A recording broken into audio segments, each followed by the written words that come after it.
자, 예배 드리겠습니다. 일어나십시오.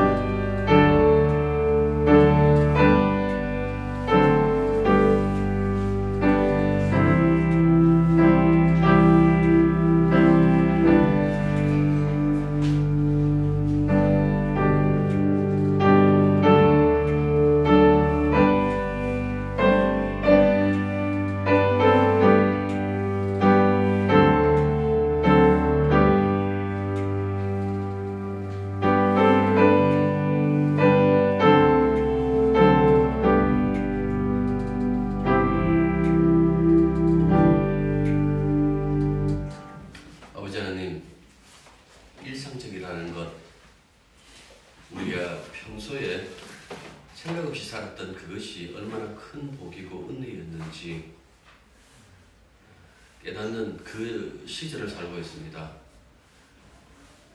하나님께서 베푸신 그 은혜가 얼마나 속속들이 우리를 위하고 있었는지, 그 모든 것들을 잊고 살다가 다시 한번 이런 기회를 맞이했을 때에 주님께서 베푸신 것이 무엇인지 생각할 수 있는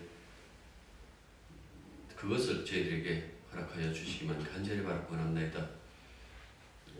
맑은 공기가, 저 맑은 하늘이, 맑은 물이, 저 푸르른 자연이 얼마나 소중했고 베푸신 은혜였다라는 그 사실을 하나님 새삼 다시 느끼게 하시며, 정말 주님 주신 것 알릴 수 있는 그 마음은 예수 믿는 사람이라도 가질 수 있도록 도와주시옵소서. 예배의 처음과 마지막을 주님이 친히 인도하여 주옵소서. 우리가 모여서 찬양드리고 예배드리고 공동 식사하고 서로 웃고 떠드는 그 일상이 얼마나 복되었는가라는 것을 세상 깨달으면서 그 회복될 때까지 믿음을 지키며 견딜 수 있는 저희들 되게 도와주옵소서. 예수님 이름으로 기도드립니다. 아멘. 자, 말씀 보십니다. 에베소서 4장 25절부터 5장 2절까지요. 그런즉 거짓을 버리고 각각 그 이웃과 더불어 참된 것을 말하라. 이는 우리가 서로 지체가 됨이라. 돈을 내어도 죄를 짓지 말라. 해가 뜨도록 돈을 훔치 말고 마귀에게 틈을 주지 말라. 도끼라는 자는 자기 뜻 따르지 말고 기뻐하는 자에게 절제할 수 있도록 자기 스스로 수고하여 선한 일을 하라. 무릇 더러운 말은 너희 입 밖에도 내지 말고 오직 덕을 세우는데 소용되는 대로 선한 말을 하여 듣는 자들에게 은혜를 끼치게 하라. 하나님의 성령을 의심하게 하지 말라. 그 안에서 너희가 노예날까지 지키시려 하느니라. 너희는 모든 악독과 노함과 분냄과 떠드는 것과 비방하는 것을 모든 악의와 함께 버리고 서로 친절하게 하며 세상의 의미로 서로 용서하되 하나님이 그리스도 안에서 너희를 용서하신 것 같이 하라. 그러므로 사랑을 받는 자녀같이 너희는 하나님을 본받는 자가 되고 그리스도께서 너희를 사랑하신 것 같이 너희로 사랑 가운데서 살아가. 그는 우리를 위하여 자신을 보이사 영생과 희생제물로 하나님께 드리셨느니라. 아멘. 지난 시간 탐욕과 소유욕에 찌든 옛 사람을 벗는 것도, 의와 거룩한 진리로 지음을 받는 새 사람을 입는 것도 인간이 할 수 있는 일이 아니다라고 그렇게 얘기를 했어요. 그것은 주님의 은혜로 말미암아 이미 된 일이다, 그렇게 말씀드렸죠. 사도의 명령, 이 사도의 명령은 스스로 이루라는 것이 아니고요, 이미 도래한 새 창조의 세상, 이미 바뀐 신분으로 이제는 새 사람, 그리스도의 몸 공동체로 살아가는 자들이라는 것을 깨우치려는 것이다 라는 그 말씀입니다. 너희가 이제는 옛 사람을 벗고 새 사람이 되었으니 생활 방식도 달라져야 되지 않겠느냐는 거죠.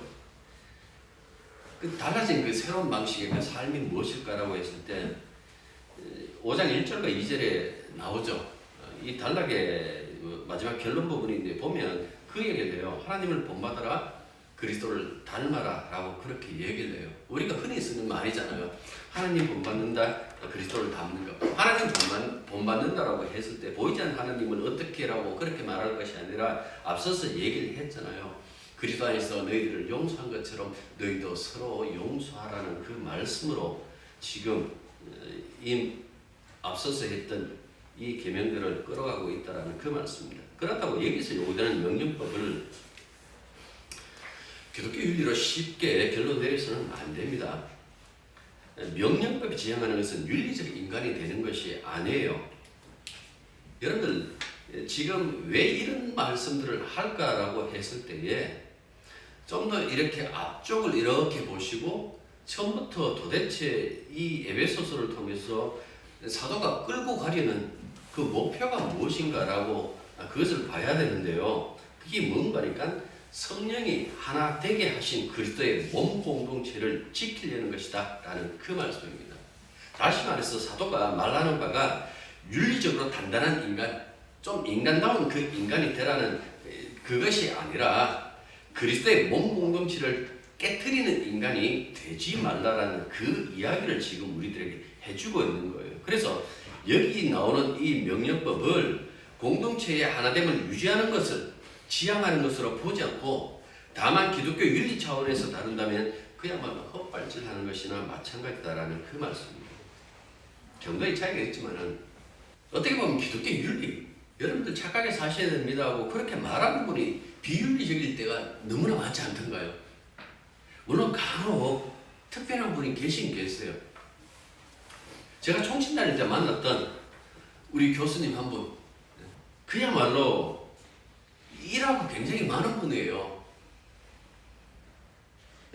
최영석 교수라고, 이분은 내년에 이제 수년 전에 이제 은퇴하셨는데요. 그냥 자기의 그 위치를 정말 잘 아시는 분이셨어요. 자전거를 타고 늘 다니셨어요. 그 자전거 타고 오다가 우리가 인사를 하잖아요. 교수님 안녕하십니까 하면 그 자전거에서 인사 안 받아요. 항상 내려요. 내려갖고 깍듯이 인사하면서 예 전사님들 별일 없으시죠라고 인사를 하셔요. 이분이 어디 뭐 부흥회라든지 부흥회 잘 안 하세요. 거의 이제 그 학교에서 연구하고 뭐 이렇게 하시는데 가끔씩 이제 강의를 해달라고 하면 호텔 뭐 장려가 아니요. 교회 교육관이에요. 자기가 미리 입을 다 챙겨가요. 그 입을 챙겨가고 괜찮습니다. 저는 여기서 자겠습니다 하고 그렇게 거기서 주무시고요. 강의를 하잖아요. 강의 마치고 교회에서 이렇게 수고하셨습니다 하고 강의를 드리면 안 받았어요. 저는 학교에서 지금 급료를 받고 있는데 그것으로도 제가 충분합니다 라고 그렇게 말씀하시는 분이셨어요. 이분의 장인 어린이 차영배 교수라고 민총신의 교수였어요. 그런데 제가 이분이 화내는 걸 딱 한 번 봤어요. 그때 학장이셨는가 장비 교수 그랬는데 그 앞에 가고 차 앞에 가고 아버님 이러면 안 되십니다라는 그 화를 내요. 정확하게 왜 그 이유를 모르겠는데요. 그러니까 이 차 교수님이 이 사람 봐라 얼굴만 벌개지는 거예요. 왜 말이니까 자기 사이가 얼마나 인간답다라는 그 사실을 그분도 아시거든요. 그러니까 뭔가 제가 보기에는 장인어른이 잘못한 것 같은데 학교에 관련된 것 같아요. 그러니까 이러시면 안 됩니다라는 그 말에 그냥 얼굴만 가더라고요. 이분이 술 드신 것처럼 늘 얼굴이 벌게요. 본인은 늘 성령이 충만하다고 그렇게 말씀하시는데 그런데 그분 얼굴 벌게 봤어요. 그래서 우리는 궁금해하고 도대체 저게 뭘까라고 끝내 그걸 몰랐는데 아무튼 그러니까 안팎이 똑같다라고 그럴까? 나중에 제가 그 후배들을 통해서 들었는데 은퇴하실 때 뭐 이렇게 양력 얘기하고 막 얘기를 하잖아요. 하는데 이분 그거 안 했어요. 그냥 경건에 하듯이 당신 말 이렇게 하고 말씀하시고 그냥 거기서 은퇴하셨다. 다만 학교에서 하도 그 폐를 주겠다 하니까 딱 하나 그 순서 집어넣고 안 하셨다 그렇게 얘기를 해요. 그러니까 물론 이런 분들이 말씀하면 고민할 거 아니에요. 하나만 더 얘기할게요. 전도사라고 큰일 안 하는 줄 아세요? 전도사들도 큰일이에요. 컨닝하다 걸렸잖아요. 걸리면 왜 당신이 컨닝하느냐 그렇게 할 것 같죠? 이분은 안 그랬어요. 이분은 울어요. 어차피. 그러니까 이 컨닝했던 그 당사자는 굉장히 사람들 앞에서는 절대로 안 그래요. 제 교수실로 오세요라고 해놓고 그 둘이 있을 때 그렇게 해요. 나중에 들었으니까 붙잡고 우시는 거예요.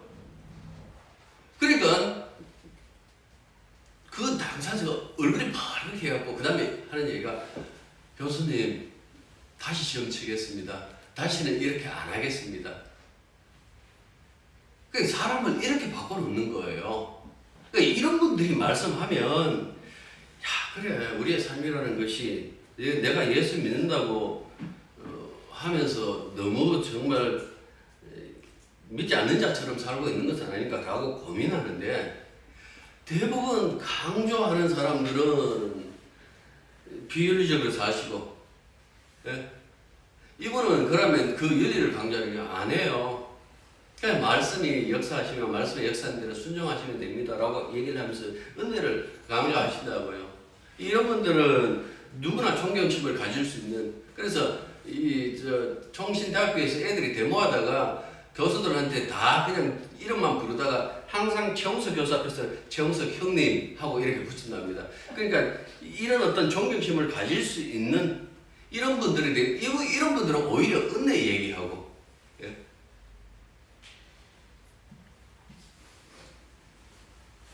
자 오늘 25절부터 보십시오. 그런지 거짓을 버리고 각각 그 이웃과 더불어 참된 것을 말하라. 이는 우리가 서로 지켜야 됩니다. 여러 가지 덕목이 나오죠. 보시면 십계명처럼 하라 하지 말라 교차되어서 나오고 있죠. 25절 보시면 거짓을 버리고 참된 말을 하라 라고 하고 28절은 도둑질 하지 말고 자기 손으로 수고하여 선한 일을 하라 라고 하고 29절에서는 더러운 말은 입 밖에 내지 말고 덕을 쓰는데 필요한 선한 말을 하라 라고 이렇게 얘기를 하고 30절은 성령을 근심되게 하지 말라고 하고 31절에서는 악독과 노함과 분냄과 떠버리고 비방하는 것을 버리라고 했고 32절에서는 서로 친절하고 불쌍히 여겨 서로 용서하라 라고 이렇게 하고 있죠. 본문과 같은 이런 요구는 여기뿐만 아니에요. 바울 서신 곳곳에 유사한 항목들이 나와요. 여러분들 잘 아시는 그 갈라디아서 5장에 있는 그 육체의 열매, 성령의 열매, 그 대조에서 그 열거하잖아요. 육체의 열매는 마땅히 버려야 할 것이고 성령의 열매는 마땅히 맺어야 할 것인데 이렇게 육체와 성령의 열매가 서로 다른 결과를 가져오는 그 두 삶을 극명하게 보여주는 그 그림을 거기에 그려놓고 있는 거예요. 그리고 이 두 개가 상극이라고 그렇게 얘기를 해요. 갈라디아서 5장 10절을 보면 이런 말씀이 있어요. 육체의 소욕은 성령을 거스리고 성령은 육체를 거스리나니 이 둘이 서로 대적하므로 내가 원하는 것을 하지 못하게 하려 합니다 라고 이렇게 얘기를 하고 그래 이게 뭔가 하니까 육체가 끌고 가는 그 방향하고 성령이 끌고 가고자 하는 그 방향이 서로 대립되고 서로 맞지 않는다라는 그 사실에 대해서 이렇게 말씀해주고 있는 거예요. 그러면 여러분들 이 말씀 볼 때마다 나는 내 육체를 이루고 성령의 열매를 맺어야지 그런 생각 하시겠죠? 그런데 자기 몸뚱아리를 이기는 사람이 있을까요?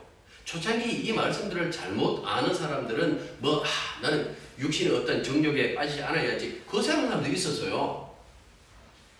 그게 과연 올바른 신앙이냐라고 했을 때에 누구 하나도 그 신앙을 올바르다고 얘기를 안 해요. 언젠가 제가 그 얘기를 안 할 때가 기도원에 갔더니 한쪽 눈이 멀었어요. 왜? 한 눈이 범죄하거든 그 빼라 그래갖고 뺐대. 이게 과연 올바른 신앙이냐라고 했을 때 그게 신앙 아니에요. 한 눈 뺀다고 여러분들 나머지 이 눈이 범죄 안 할 것 같아요? 그러면 두 눈 다 빼면 눈 감은 사람 보지 않으니까 여러분들 범죄하지 않을 것 같아요? 과거에 이 랍비들이 소위 말해서 경건한 랍비들은 어떻게 했는가 하니까 그랬잖아요. 우리 안경 앞에 이거 있는 것처럼 까만 걸로 이렇게 가려갖고 자기 발끝 밖에 보이지 않도록 했어요. 그래서 걸어가다 보니까 나무에 부딪혀가지고 상처 많은데 상처가 많은 사람일수록 경건한 사람이라고 그렇게 얘기를 했대요.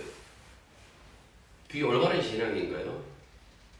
성령의 열매는 우리가 맺을 수 없어요. 여기서 여러분들 거짓을 버리라, 참된 것을 말하라, 분 내지 마라, 분을 내어도 죄 짓지 말라, 해가 지도록 불을 품지 말고, 이 기준에 가만히 맞춰보십시오. 여러분들 지금 이 기준에 맞는 사람이 여기 앉아 계신가요? 이렇게 원하는 것, 이 성령의 열매들은요, 육체로서는 못 맺어요.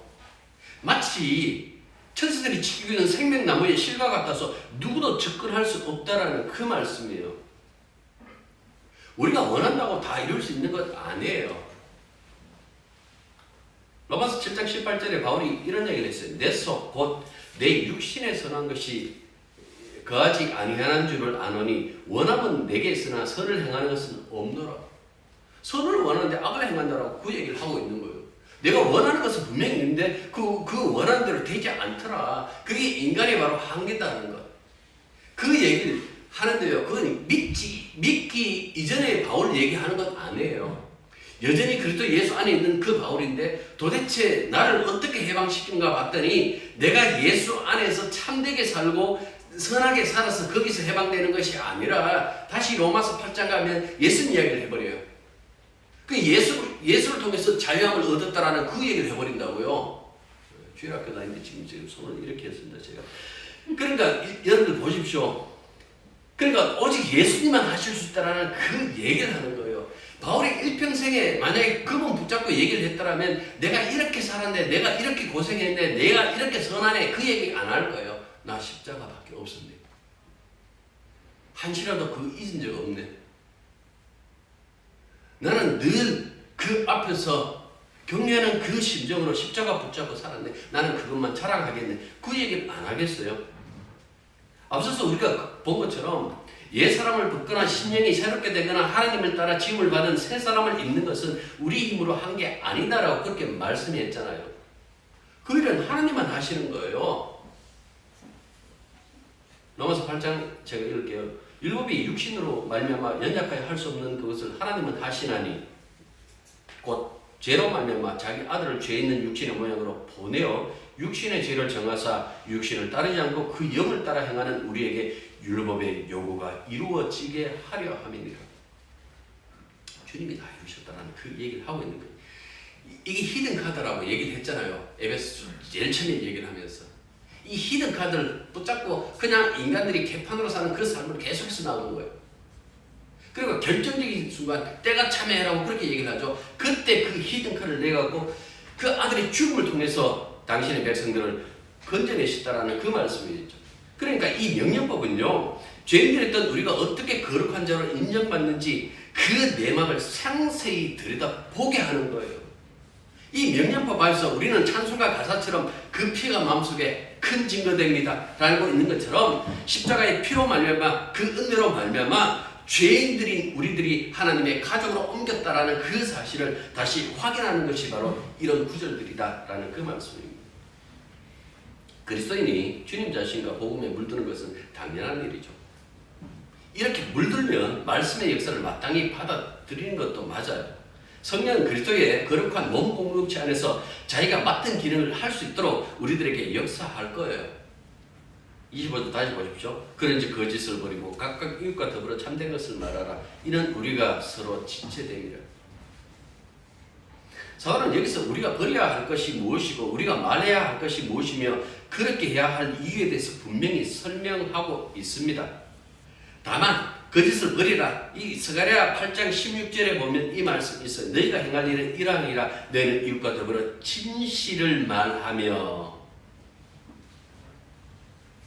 이거 보면 그에 동일한 그 얘기를 거짓을 버리고 각각 이웃과 더불어 참된 것을, 참된 것이 진실이잖아요. 진실을 말하라.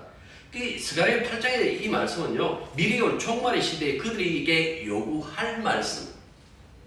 그런데 생각해 보십시오. 거짓을 버리고 이웃과 더불어 진실을 말하라. 이게 새삼스러운 겁니까? 그 이전에 모세 시대에는 여러분들 이런 요구가 없었나요? 왜 새삼스럽게 다시 이 이야기를 할까요? 이 사람들이 거짓을 버리고 진실을 말했는가? 분명히 이스라엘은 그렇게 하질 못했어요. 그래서 70년 나라 잃는 그 서름을 당했잖아요. 그런데 다시금 스가랴 선지자를 통해 가지고 이 종말이 오면, 말세가 오면 이렇게 요구할 것이라고 그렇게 말씀했는데, 이것은 내가 그때 되면 한 번 더 기회를 줄 테니까 너희들 그때는 이 말씀 어기지 마라. 그때는 꼭 지켜야 돼. 여러분들 그것 때문에 얘기하시는 줄 아십니까? 안 해요. 종말 하면 다른 거 생각하지만 언약 차원에서 생각하시면 되는 거예요. 옛 언약은 이전 세상이고, 종말이라고 하면 새 언약이 온 것을 생각하면 돼요. 그냥 새 언약 시대를 가지고 종말이라 한다. 성경에서 이렇게 생각하면 되는데, 종말의 특징, 다시 말해서 새 언약의 특징이 뭐라 그랬습니까? 더 이상 인간에게 말씀 안 맡긴다고 말씀했잖아요. 말씀을 이루실 분 따로 계시다 그랬잖아요. 예수님. 그 주님이 다 이루신데요. 주님이 이루신 그 말씀을 성령이 가지고 우리 마음속에 들어오는 거예요. 이번에 두 정연이하고 예언이하고 세 명 이제 입교인데, 모 정연이 꼭 내가 윤장로 아들이라고 얘기를 안 하겠어요. 모 정연이가 그 얘기를 했대요. 엄마, 내가 아직 살 날도 많은데 한 번 더 깊이 고민해. 내가 물어봤을 때도 고민하겠대요. 제가 보기에는 네 얼굴 붉힐 필요 없어. 나도 똑같이 그 생각했어. 목사 안수 받을 때 과연 목사 내가 받을까 말까 굉장히 고민했다고. 저거 정상적인 거예요. 그런데 제가 말하고자 하는 것은 믿음 없으면 저 고민도 안 해요. 죽은 나무에 봄이 와도 반응 안 해요. 살아있으니까 반응하는 거예요. 과연 내가 예수 믿는가? 왜 그렇게 생각하는 거 하니까 대부분 보니까 자신의 그 삶을 봤을 때 맨날 엄마한테 대들고 있고 있는 그 모습 보니까, 나는 사춘기고 엄마는 갱년기고 서로끼리 만나가지고 늘 전쟁하는 그 전쟁터에서 이기려고 하는 나의 모습 보니까 과연 내가 예수 믿어도 되느냐. 여러분들 예수님이 여러분들께 묻는 것은 하나예요. 네 죄인 줄 아느냐 이거 물어요. 죄인이기 때문에 예수님이 필요한 거예요. 우리가 착하기 때문에 주님께서 오신다? 아니에요. 내가 죄인이기 때문에 세례받을 때 그 세례가 뭐냐니까 나 죽는 거예요. 죄인이니까 마땅히 죽어야 마땅하다라는 것을 인정하고 있다라는 그 말씀입니다. 이 말씀들을 이렇게 봤을 때에 왜 이렇게 우리를 새 피조물로 지으셨을까? 지금까지 우리가 공동체에 대해서 얘기했어요.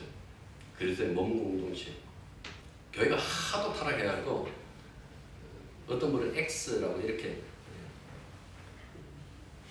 말씀하시기도 했지만은, 성경의 의미대로 몸 공동체, 그리스도의 몸 공동체, 새로운 피조물이라는 것이, 여러분들 예수 믿는 사람하고 우리하고 도대체 차이가 뭔가라는 그 생각 한번 해보셨어요? 주일날 절간에 안 가고 교회 나왔기 때문에 우리는 성도다 이렇게 생각하십니까? 인생에 굉장히 그 차이점이 하나 있어요. 그게 뭔가니까, 사람들이 그러니까 우리 개인들이 모여가지고 이게 공동체 되는 거 아니에요. 착각하시면 안 돼요. 사람들이 모여 두세 사람 하니까 두세 사람, 우리가 각자 살던 이 두세 사람이 모이면 그러면 교회가 되는 거, 교회 안 돼요. 굉장히 중요한 요소가 지금 25절에 담겨져 있어요. 그게 뭔가니까, 소위 말해서 사람들은 그 인간 그 자체를 봤을 때에 지체가 아니에요. 그 사람들은 보통 그냥 쉽게 말하면 객체, 개체 이렇게 얘기를 하죠. 개체라는 게 뭡니까? 그러니까 개체라는 것은 사는 그 의미가 최종적으로 자기한테 있는 거예요. 내가 믿어도 나 때문에 믿고, 내가 밥 먹을 때 내 배 부르라고 먹는 것처럼 항상 그거 생각하는 거예요. 최종적인 것은 다 나다. 예수 믿어도 나 좋아라고 믿고 내게 이익이 된다면 27절에 이 디아볼로, 이 악마, 마귀가 나오죠. 그 마귀에게도 쉽게 무릎 꿇는 것을 가지고 개체라고 그렇게 얘기를 해요. 악마들도 똑같이 얘기를 해요. 하라 하지 말라라고 얘기를 해요. 예수님 시험했던 그 악마가요, 말씀을 가지고 와서 시험했어요. 얼토당토 않는 것 가지고 시험 안 했어요. 어떻게 하라 하지 말라라고 그렇게 말할까? 늘 기회다 속삭여 주는 거예요. 빼앗기지 마라. 네 거다. 너는 망하지 마. 너는 실패하지 마라. 너는 가진 자가 되어라. 너는 성공해야 돼. 너는 패자가 아니다. 너는 승자가 되게 된다. 배우에서 늘 그런 말만 속삭여봤다라는 그 말씀입니다. 그런데 여러분들 이 얘기대로 모든 것이 날 위해서 살면요, 그건 개체예요. 지체 아니에요. 지체는요, 하나님께서 이렇게 말씀하셨어요. 죽으라고 했어요. 넌 이미 그리스도 예수 안에서 죽으니까. 죽어야만 여기 지체에 들어갈 수 있는 거예요. 개별 존재는 아무리 많이 모여도 지체 아니에요. 그 교회가 1만 명이 모였든 10만 명이 모였든 상관없어요. 그 개별 존재로 모여 있으면 그건 개체들이지 결코 지체들 아니에요. 지체는요, 개체 의식이 전부 사라져야 되는 거예요. 우리 다 죽었다. 나 없다. 그때 나타나는 새로운 한 몸. 앞서서 그 2장서부터 계속해서 우리 그거 봤잖아요. 주님이 창조하신 그 한 세 사람. 여기에 참여해야만 비로소 지체가 되는데요. 이거는 우리의 살아있는 살아있는 10% 살아있는 이것 가지고 들어갈 수 없어요. 그래서 지체의 특징이 하나 있어요. 가만히 이렇게 계명들을 보십시오. 내 이익을 챙길 수 있는 것이 아무것도 없어요. 뭐 그 이익 챙기라 그러면 살짝 거짓말도 좀 하고 진실을 말하라고요. 분명히 손해봐요. 내가 진실을 말하면 주님께서 내가 계명 지켰으니까 내게 복 주겠지. 천만의 말씀 진실 말하는 그 진실 때문에 고통 당하게 돼 있어요. 여기 보십시오. 내 이익을 챙길 수 있는 자리가 없어요. 개체 속에서는 모든 것이 자기 이익 때문에 살아요. 근데 지체는요, 내가 사라져 버렸어요.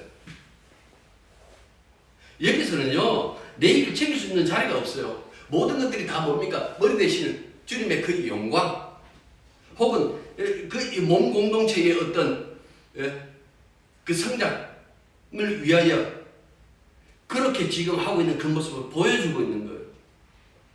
내가 원하던 시절, 내가 주인공이었던 그 시절에서부터 주님이 주인공, 주님이 원하시는 그 시절로 바뀌었다라는 그 말씀입니다. 이것 모르면요, 마귀에게 틈 주는 거예요. 26절 보십시오. 불을 내어도 죄를 짓지 말며 해가 지도록 불을 품지 말고 27절 마귀에게 틈을 주지 말라. 죄를 짓지 않는 화 뭘까요? 뭐 의분. 예수님이 그 분노하는 것은 죄가 아니다. 그래서 나도 예수님처럼 너희들에게 의분을 낸다. 이게 가능할까요? 여러분들 불을 내도 짧은 시간 내시고 마귀에게 틈 주지 마십시오. 뭐 그런 말이나. 가만히 보면 어떻게 하면 여러분들 보면 우리는 이렇게 살면 안 됩니다. 이렇게 말씀해 있으니까 우리 분내지 맙시다. 분내지 않는 인간이 있던가요? 예수님도 분내셨네. 예수님도 욕하셨어요. 그 당시에 그 이스라엘 사회 속에서 가장 심한 욕도 하셨다라는 그 말씀이에요. 왜 이 말씀을 할까요? 해가 지도록. 그러면 생각해 보십시오. 동지, 해가 가장 짧을 때, 그때 불은 짧은 시간 내고, 해가 가장 긴 하질 때는 길게 낼 수 있고, 뭐 그런 겁니까? 오히려 이렇게 뭔가 이렇게 조건을 만들고, 이렇게 만들어가는 것, 이것이 바로 마귀에게 틈을 주는 거예요. 마귀는 오직 한 개만 사라지면 돼요. 예수님 십자가에 피 없으면 돼요. 잘했어. 그래. 네 스스로 모든 것을 지켜가지고 네 구원을 네가 확보하는 거야. 네가 분내지 말고 해지기 전에 다 잘못했다 하고 그렇게 살면 되지 않느냐라는 그 얘기를 하는 거예요. 여러분들 오히려 그런 것들이 마귀에게 틈을 준다라는 그 사실을 왜 모르실까? 앞서서 그 얘기를 했잖아요. 불순종의 자녀들 안에서 활동하는 영이라고. 그 어둠의 지배자, 불신자들을 죄짓게 만드는 그 보이지 않는 그 힘, 지옥. 요즘 뭐 여러분들 지옥 얘기 잘 안 들으셨습니다만, 원래 지옥은 마귀가 들어가는 것이에요. 계시록 22장 보면 마귀가 거기 불못을 던지고 오는데요. 근데 거기에 믿지 않는 자들도 같이 들어가죠. 그러니까 어떻게 보면 자기 류를 이제 끌고 들어가잖아요. 그런데 그 마귀의 어떤 그 부류라고 생각하시면 그 분명히 굉장히 험악하다고 생각하시겠지만은 아니에요. 오히려 굉장히 윤리적이고 도덕적인 부류가 더 많아요. 대부분이니까. 근데 이들의 특징이 뭐라고요? 제가 앞서서 그랬잖아요. 나만의 독특적인 그 의로움. 내가 의로운데 뭐. 내가 착한데 뭐. 시골에 가갖고 이제 영업님 붙잡고 그다음에 할머니 붙잡고 이렇게 복음을 전하면 제가 정말 그 많이 들었던 그 레파토리 중에 하나가 뭔가 이렇게 이 사람아 내가 이때까지 파출소 한 번 안 갔네. 지금 생각하면 웃음 나오시죠. 그 당시에는 굉장히 그 나름대로 순박해가지고 그분 하시는 말씀이 이거예요. 그 파출소 한 번 안 갔다라는 게 뭡니까? 내가 남들에게 피해 끼치지 않았네라는 그 얘기예요. 자신이 확보한 그 의를 창시하고 있기 때문에 내 평생 이렇게 정당하게 살았는데 예수를 믿어라니 내보고 죄인이라니 내가 살아왔던 이 한평생을 자네는 그냥 이 정당성을 무너뜨리는 것이나 마찬가지라는 그런 생각하고 있는 거예요. 그래서 나는 예수 안 믿겠네. 나 교회 나가지 않겠네라고 그렇게 얘기를 하는 거예요. 그러니까 이분들이 딴 건 다 잃는다 할지라도 뭐 재산 뭐 잃는 것 가슴 아프지만은 그것도 다 견디네요. 근데 견디내지 못하는 것이 무엇인가 하니까 자기가 지금까지 살아왔던 그 삶의 정당성이 무너질 때 다들 거기서는 감당하지 못하더라고요. 예수님의 의 말고 율법의 의 말고 예? 독자적으로 내가 의로움을 가지고 있다는 것이 그것이 얼마나 여러분들 그 마귀의 자녀 하나님의 자녀라고 했을 때에 이 둘 사이에 뭐 인격적인 뭐 장애가 있고 아니에요. 딱 한 가지 차이나요. 하나는 주님의 의를 힘입고 사는 사람이고 한쪽은 뭡니까? 자신의 그 독자적인 의를 갖고 살아가는 사람이다라는 그 말씀입니다. 오히려 이쪽이 더 윤리적이죠. 더 인간다울 수도 있어 보인다라는 그 말씀입니다. 그러니까 이런 말씀들을 보시면서 다시금 이 구절들을 생각이 되는데 그냥 단순히 각기 인생을 살아가면서 내가 이 말씀대로 살아야지 앞서서 얘기했잖아요. 헛발질을 하는 것이나 마찬가지다라는 그 말씀입니다. 성도의 삶은요, 느리신 그 주님이 하신 그 일을 연속성을 가지는 거예요. 이게 무슨 소리 하니까 예수님이 하신 그 일을 세상에 드러내는 일이다라는 그 말씀입니다. 우리가 예수님의 몸이라고 했을 때에 머리에 붙어 있다라고 그렇게 말씀했잖아요. 이게 신비한 연합이다 그랬잖아요. 그러니까 몸은요, 지상에 있는 몸은 항상 이 머리가 지상에서 어떻게 사셨는지, 어떻게 말씀하셨는지, 어떻게 그 행동하셨는지 성령을 통해서 반복시켜주는 그 역할을 누가 하는 거 하니까 몸이 해요. 쉽게 말하면 교회는 예수 그리스도의 복제물이고 운반체, 주님이 하신 그 모든 것들을 세상에 보여주고 있는 그 일을 하는 거예요. 그래서 교회가 이 초창기 교회가 예수님처럼 수모를 당하는데요. 이 수모를 받을 때에 이 사람들이 이 수모를 미워했나요? 아니에요. 오히려 받아들였어요. 주님이 당하셨던 그 수모 우리도 당한다. 그들은 오히려 이 고난당하고 수모당하는 것을 그와 연계되어져 있으며 그와 지금 관계 속에 있다는 그 사실을 알았다라는 그 말씀이에요. 그래서 바울도 그 얘기를 해요. 우리가 이 땅에 경건하게 살면 분명히 고난받을 것이다. 우리가 받을 그 고난은 남아있다. 그러나 우리가 장차 받을 그 영광은 지금의 고난과 비교할 수 없다. 고난이 있는데 또 영광도 있나요? 예. 십자가에 죽으신 그 예수님이 부활하셨으니까, 그리고 주의 자리에 앉으셨으니까요. 여러분들 그 말씀을 보여주면서 우리에게 그 수모, 그 고난과 그 영광을 동시에 보여주고 계신 거예요. 이건요, 성령이 우리 속에 오지 않으면 몰라요. 어떻게 알아요? 그 얘기를 지금 바울이 계속해서 해주고 있다는 그 말씀입니다. 아무리 제대로 예수 믿어보겠다고 나서도 성령이 우리 안에 계시고 성령이 우리를 십자가 앞으로 인도하지 않으면 몰라요. 왜 예수님이 이 땅에 오셔갖고 나는 의인의 예수가 아니다. 나는 죄인들의 예수다. 의사는 건강한 사람의 필요고 병든 자에게 필요하다. 왜 그 말씀을 하셨는지 여러분들 그걸 누가 깨닫는다고요? 성령이 계시는 지체들만 깨달을 수 있다라는 그 말씀입니다. 그러니까 지체가 아닌 사람들은 교회 안에서 객체에 있는 자들 그 하는 그 짓들을 가만히 보십시오. 앞서서 그 말씀을 드렸습니다만 십자가 얘기할 때 항상 그 앞에 자기를 부인하고가 먼저 있다라고 그렇게 얘기를 했잖아요. 자기를 부인하고 자기 십자가를 지라 하니까 사람들이 뭘 어떻게 행동하니까 방법을 내서 이게 뭔가 그러니까 자 권사님들 오늘 다 모여 있어요. 자 우리 단체로 이번에 십자가 목걸이 하나 해요. 이렇게 해갖고 매달 얼마씩 넣어가지고 그래갖고 십자가 목걸이 다 하고 다니는 거예요. 여러분들 이거는 액세서리예요. 십자가 아니에요. 그 십자가 목걸이 이렇게 하고 있으면 뭐 귀신이 보고 귀기 도망가는 것 같아요. 오히려 좋아해요. 옳구나. 십자가 모르는구나. 십자가는 내가 살아야 십자가가 나타나요. 내가 뭘 살아있는데 어떻게 십자가가 나타나요? 내가 십자가 진단 말은 이 땅에서 점점 그게 이제 점점 아는 거예요. 아 사라지는구나.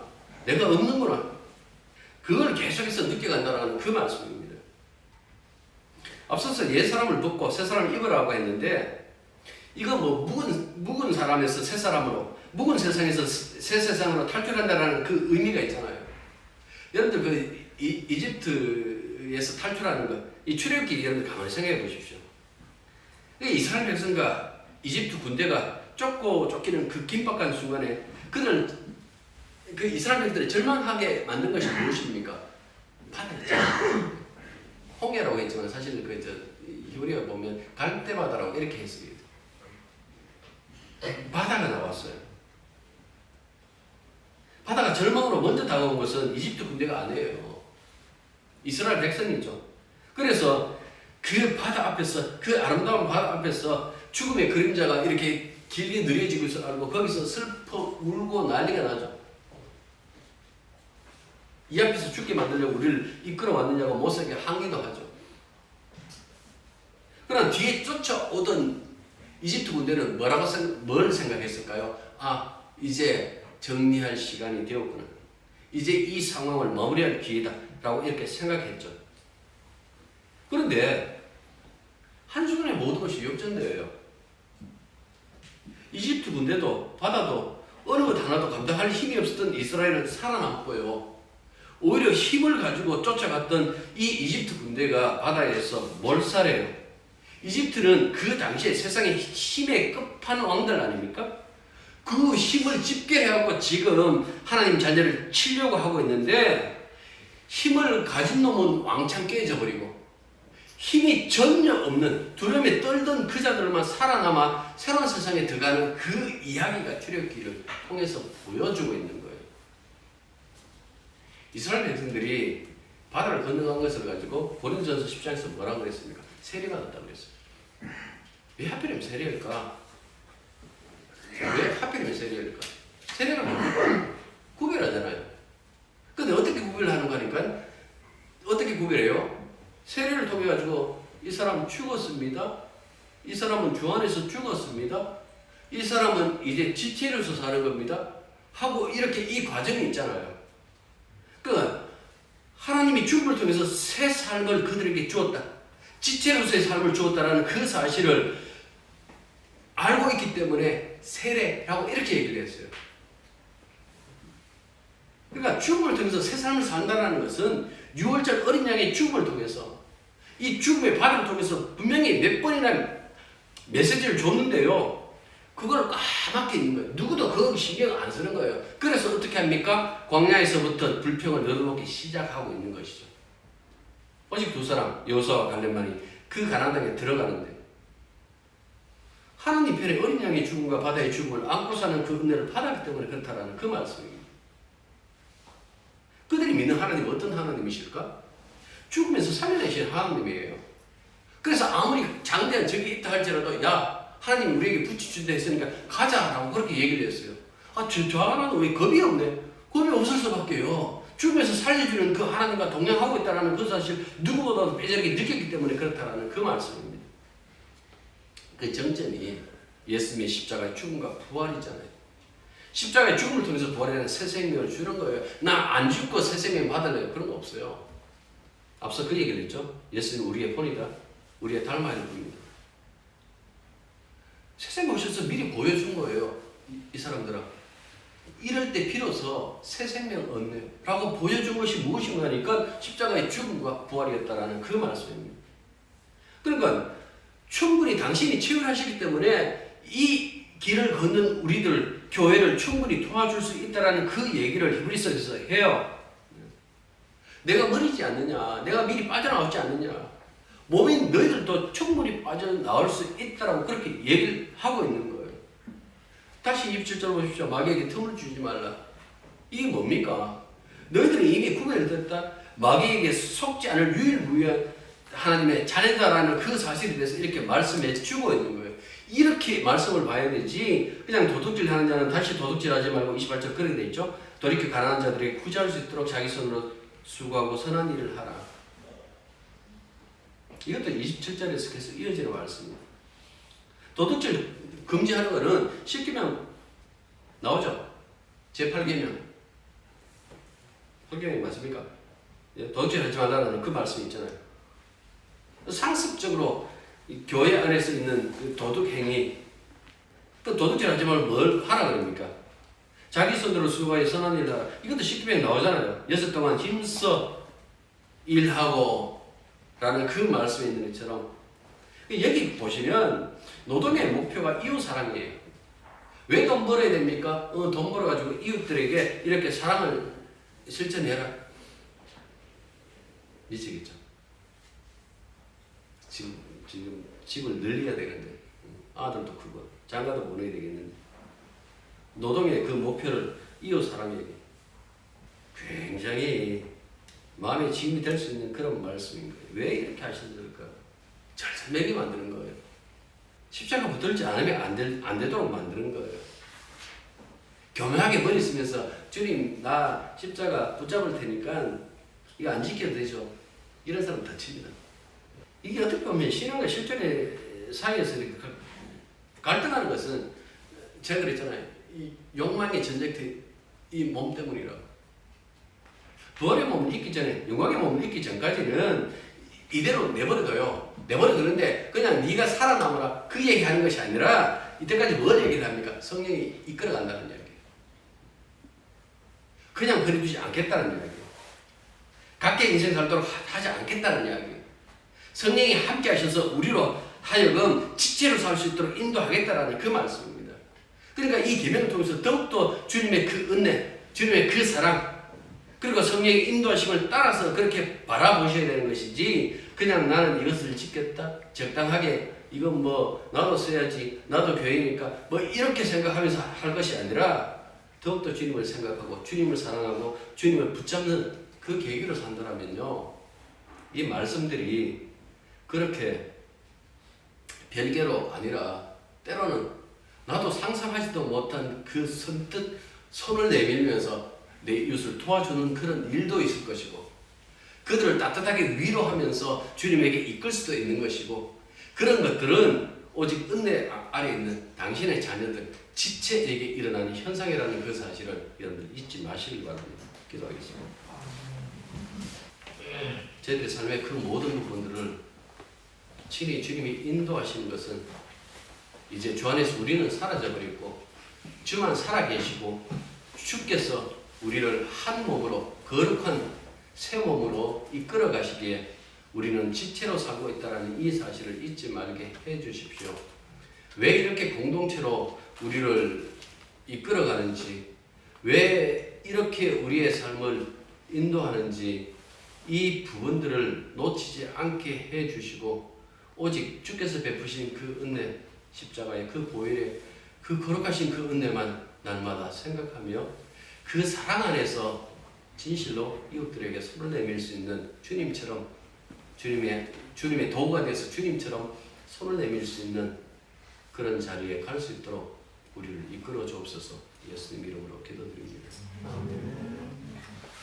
이제는 우리 주 예수 그리스도의 은혜와 하나님 우리 아버지의 크고 놀라우신 사랑과 성령의 교통하심과 교제하심이 진실로 주님의 은혜를 새삼스럽게 아니 늘 반복하여 되새기며 주님의 몸 공동체의 지체로 주님의 인도를 따라 살아가기로 다짐하는 당신의 자녀들 위해 이제로부터 항상 함께 있기를 축원합니다. 아멘.